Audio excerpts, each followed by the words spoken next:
So the second race of the Challenger Playoffs final about to get underway. New Zealand knowing that a 2-0 lead could be just the buffer they need to push on and win equally well. 1 point apiece, and it gets very, very tasty. Definitely a little more breeze filling back in here. Should make for a little more fast-paced action. There's no doubt about that. And remember that first round robin series, fast-paced action between these two meant 9 passes. And let's go back out to Joey on the water, and it seems like the breeze is filling in. Yeah, Ken, still out here. I think maybe 12 or 13 knots. So expect Nathan to try and make something out of this pre-start and gain an advantage. He'll know he'll be a little slow on the reach, so he needs to get his bow in front off the start line. They've all changed down to their code 2 jibs, their medium-sized jibs. So both boats anticipating the breeze to at least stay where it is now, but or possibly build.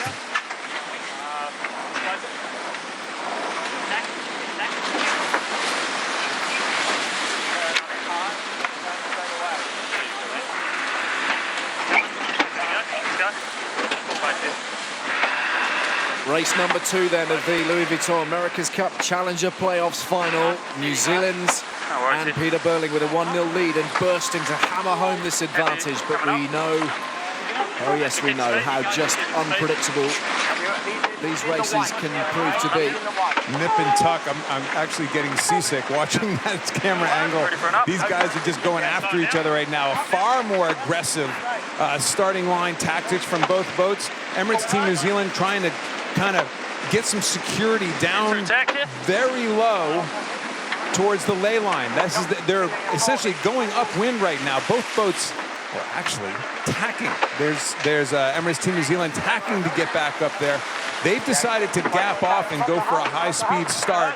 Both boats are kind of settling for their position. Let's see who pulls the trigger the best. And as we've seen on countless occasions out here on the Great Sand, the timing of this is pivotal. Have the Swedes timed it well? It looks like they have to the left-hand side, and Artemis Racing are off and running, but the Kiwis right alongside them.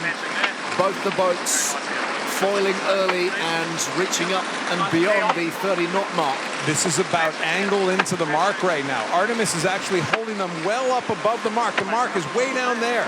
So they're holding them well above the mark. This is a tactical situation where Artemis will hold them up and they'll peel off first and try to either get them to foul, which there's a little luff. He's actually heading up.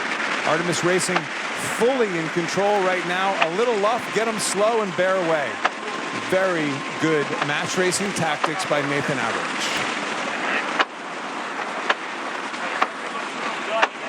So the Swedes off to marginally the better start, thanks to their helmsman. Aggressive ploys in these early exchanges as they round Mark 1 and head downwind for the first time. 2 for 2 starts for Nathan Outridge. Let's turn it into something if you're a Swedish fan. Little luff here we go. Come on up. Get out of the way. Artemis is the leeward boat with an overlap, which means they are the right-of-way boat. Both boats did exactly what they had to do. Artemis could give them a little luff, but the Kiwis stayed out of the way. No harm, no foul. Race on.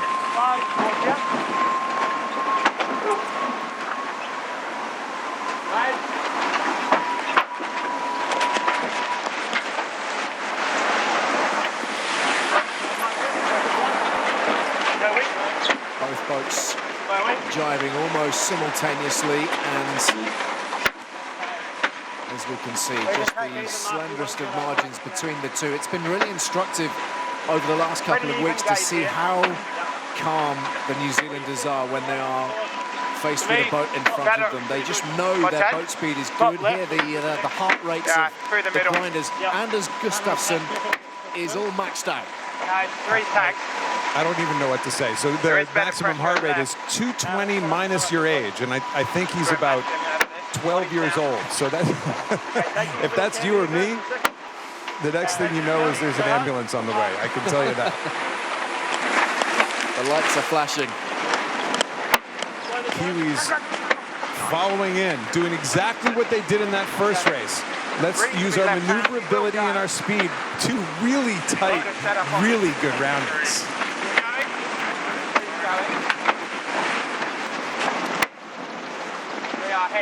time. Coming up. Slowly. 2, 1, pull down.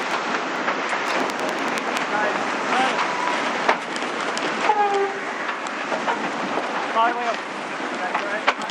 Push. Weight up your boys. Body straight down.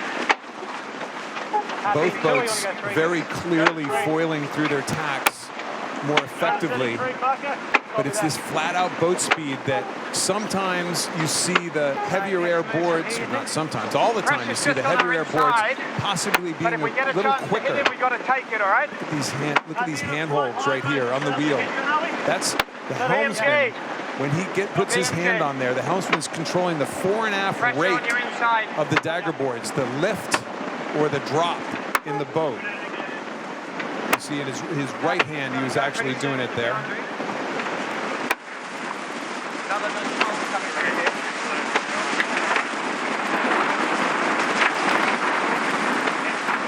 So there's the two boats side by side, so we might get a chance to have a slightly tighter look at the foils themselves and the discrepancies between the two. Very straight blades, those horizontal blades, quite straight on Artemis. Let's see how quick and good they're tacking smack on top of Emirates Team New Zealand. A good foiling tack. They're going to use their wing wash here to try to throw some disturbed air on top of Emirates Team New Zealand. Really, again, for a lot of newcomers to multi-hulls. Look at how straight that foil is. Look at that. That's just dead straight. Where you see the tip out here, the tip is actually completely straight.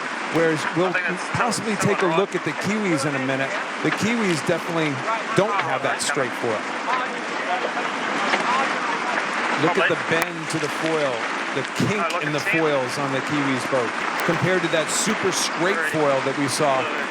It's amazing that very smart people, to try to accomplish the same thing, come up with completely different ways to design them. And that's as close as we've been to the foil so far.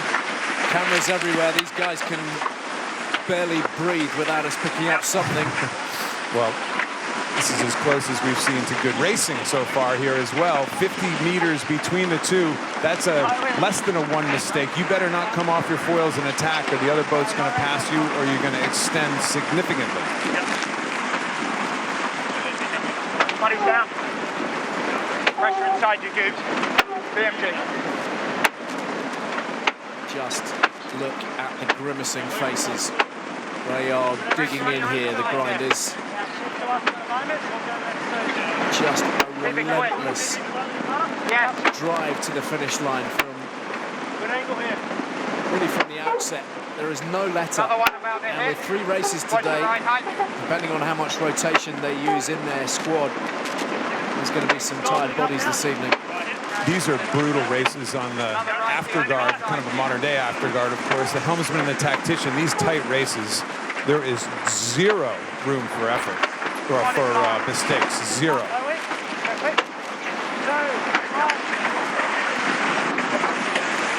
So what the Kiwis hope will be the final tack into the gate. Artemis slamming right on top of them, not literally, but figuratively, of course. Again, using that wing wash, that disturbed air that will come off the back of the wing to try to slow down the Kiwis. Look at that, great smack, upwind. There's the wash right on top. That was a perfectly timed tack by Artemis Racing. Still right in this, boys. High up on their foils as they round the gate, these Swedes, with a narrow advantage, but a significant one at the moment, and it is Peter Burling who is trying to work out ways and means of 20 seconds, then we'll reeling stand by. them in from here.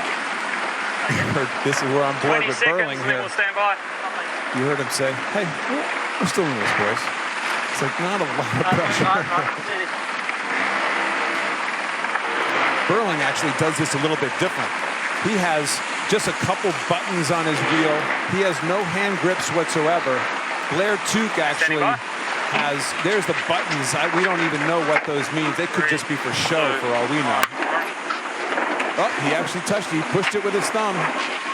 First time for everything. He actually uses them. They're not for show. Well, we've been pondering, haven't we, over the last fortnight as we see 100% fly time from both of these boats up on their foils for the entirety of the race. We've been pondering as to whether some of the buttons might be all part of a grand secretive plots, the subterfuge to try to... Exactly. Well, no buttons here. He has his hand on both sides on the grips.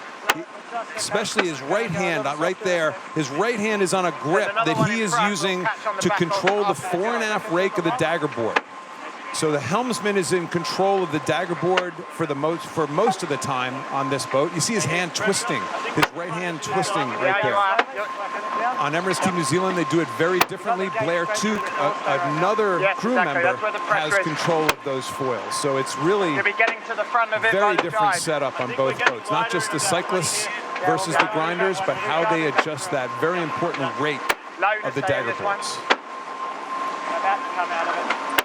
More like a jet pilot. You know, these guys are fighter pilots, as the great Australian John Bertrand said the other day. These guys are way more like fighter pilots than they are sailors at this stage. Yeah, looks okay. Okay, setting up. High wing. 2, 1, port down.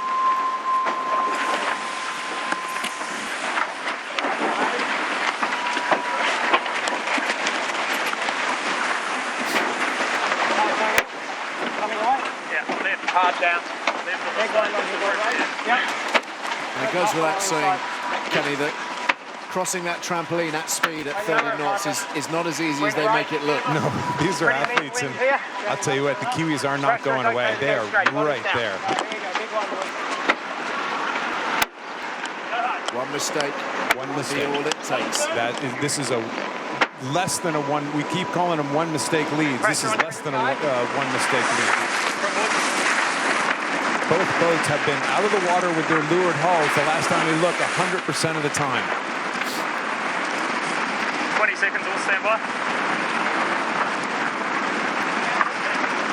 Look at that, the gap close from 150 down to 65 odd meters, and still 100% of the time up on the foils. You always maintain, Kenny, that if you're within 150, you've got a sniff. I think a bad tack is about 150-meter tack. That is the conclusion that I've come to, just kind of looking at the 2 weeks worth of racing so far. Easy to say from up here in the booth. Those are two more perfect tacks. Another part of the America's Cup always is, as you advance in the rounds, you see fewer and fewer mistakes. To see two boats right now, both flying 100% of the time, is just stunning. That's just remarkable. Then we have to hit him hard on port, don't we? Hit the right, more pressure. I think we take the land over now, so it makes it easier. Yeah, there's another one coming you at that angle too. Yeah.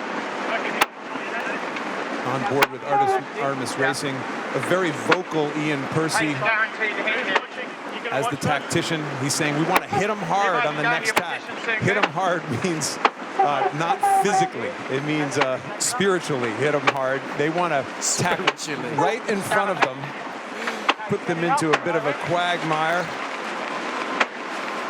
and give them dirty air or that wing wash all the way in. This is going to be a tough. Don't get slow on this tack if you're Artemis Racing.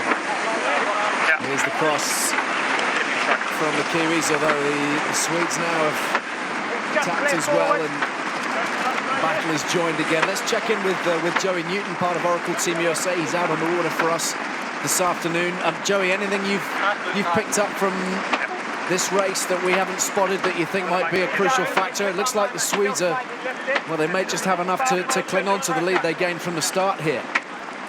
Yeah, the Swedes are sailing fantastically, Ali. And just one thing I've been noticing, when the boats are on starboard tack, Artemis doesn't really seem to have that much of a speed deficit. When they're on port tack like now, they do. So they might have a slightly lower drag set up on their foil on the left-hand side to help them on the reach, and that's paying dividends when they're upwind on starboard. Now we're getting into a little bit of... Yeah, that's good information. Let's whether it's true or not, Joey, we're running with that, okay? Okay. Well, we've been struggling to squeeze the secrets of this mystifying sport out of Joey for a fortnight now, and finally it's bearing fruit. But Joey, I mean, Oracle Racing, as your teammates, I'll tell you what, if I were watching this race right now and I was on Oracle, I'd be thinking this is about as high quality a racing as you could possibly get. They've both been out 100% of the time, 0 mistakes. Essentially, the lead that we saw off the line is exactly the lead now. This is quality. Yeah, well, I can tell you, all the guys are in there. They've got a special little room that they sit in and watch these races. So they're all in there at the moment, probably getting massages and eating ice cream and watching a pretty good battle going on. While you're struggling out on the water, right? Yeah, that's why I'm toughing it out here. Putting it in for us. Thanks, Joey. So approaching gate 5, one more downwind leg before the reach to the finish, and it is tight, really tight at the moment. Kiwis far from out of it. I think there'll be a split at this top gate, so Ian Percy made the decision to not cover there. He's willing to just do one more tack and into the gate. The Kiwis are going to will do 2 tacks to get into the gate, so he's minimizing one maneuver, but the risk is very likely a split as this next run, the final run down to the finish, happens.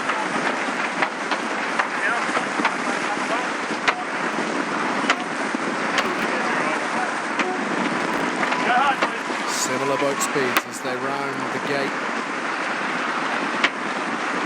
Nathan Outridge and his crew looking to cling on to this lead that they've built and held, picking up some really useful speed away from the gate, but as ever, no panic on board Emirates Team New Zealand, just resolve and organisation and hard work. You saw Burling looking down. He was looking at that gauge to tell him where the boundary was.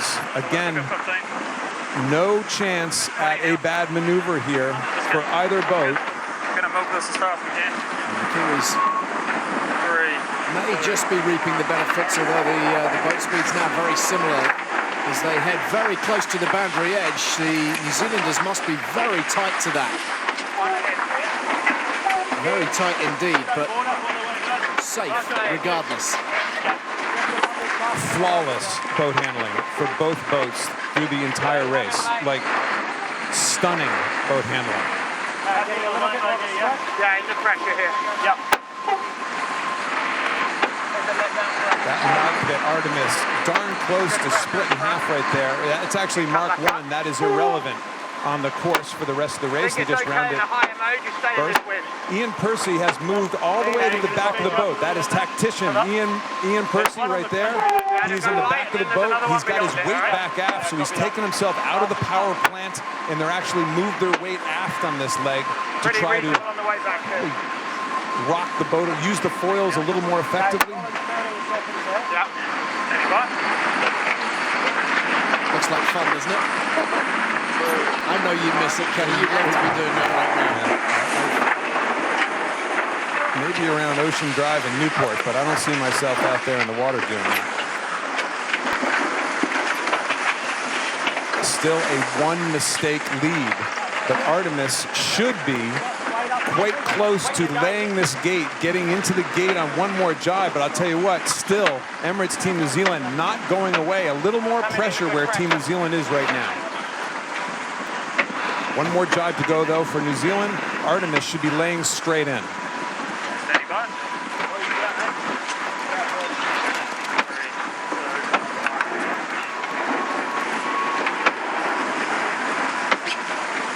So the lead around about 110 meters or so, but the Swedes have managed very tidily to go through the gate, and they are off and flying down this finishing straight.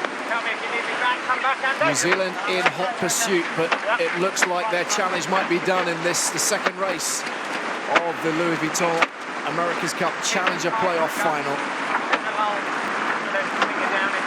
You can make a case that Team New Zealand has sailed one of their best races in the entire event. I believe they're still at 100% fly time.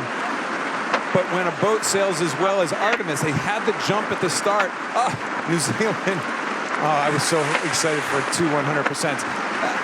Artemis has sailed as close to a perfect race as we've seen, and if the boat ahead sails as quickly as they have and as mistake-free as they have, you're not going to get by. I'm sorry, you're not ever going to get by.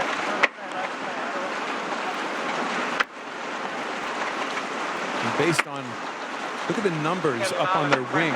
There's a bunch of numbers ticking away. I don't think we've seen that yet. Up on their wing, up in there, that area, we just went away from it. Up in the center of the panel up there, a whole bunch of numbers. Well, the numbers are stacking up in their favor this time around. Artemis Racing of Sweden, led by Nathan Outridge, bouncing back with victory in race 2.